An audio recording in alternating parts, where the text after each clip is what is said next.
Welcome back to the show, everyone. I'm Cathy Hobbs. In warmer months, the backyard can truly be an extension of the home, which is why on this episode of Design Recipes, we are focusing on the backyard, specifically on how to create an outdoor children's play area. This backyard may attract the chipmunks, but it certainly isn't attractive to a child. Our mission to do a backyard overhaul by creating the ultimate children's play area. Hey, this is Jay Samolowicz, owner of NJ Swing Sets in Midland Park, New Jersey. Jay, Cathy.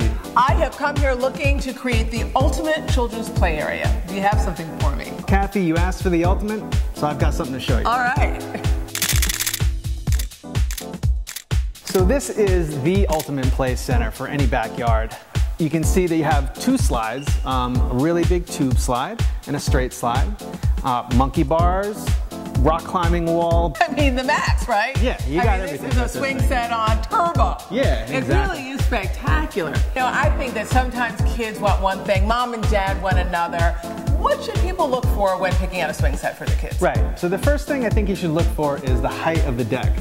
Here, this is a set with a 6-foot high deck. If you want your children to grow into a set over the years, you start out with a 6-foot high deck. So Cathy, this is an example of a set with a 4-foot deck height and a set with a 5-foot deck height. The deck height is the main determining factor in the size of a set. So you can see with the 4-foot, it's got a lower swing beam, a smaller deck, a lower slide.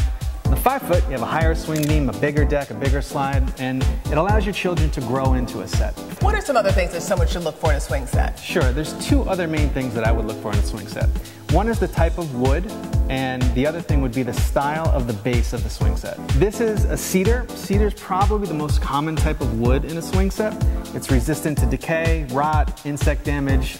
It's just a beautiful wood and it smells great too. There's two main styles of the base of a swing set. One, as you can see right here, is called a square base. And okay, that's the square that I'm looking at right here. Exactly. Okay. Square base, great on level yards. And then the second type is called an A-frame style set. They're a lot more easy to level if you don't have a flat yard. And you get a few more features with those too. Are there some safety tips that we should know about? Absolutely, three big ones. The first thing is pre-drilled holes to make room for recessed hardware. I see. So see how the holes are pre-drilled? This will help against cracking. And then the recessed hardware, which a great example is right up there. The second thing to look for is solid pieces of wood making up the support beams and the swing beam. So as an example, right here you have a solid 4x4 piece of cedar holding up the support. And the support beams are all solid 4x4 pieces of wood.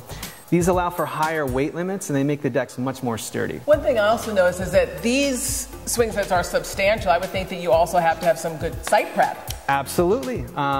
First thing is a flat yard, but even more importantly, you want to make sure you have enough space in your yard. So take the dimensions of the set and add 6 feet around the entire perimeter and make sure you have that safety area. So you need like a 6-foot safety area around the whole entire swing set? The entire set, yeah. Jay, obviously a swing set is the focal point of any children's play area, but we're looking to create the ultimate children's play area. Anything else we should consider? Absolutely. What is an ultimate play area without a safe trampoline? Trampoline!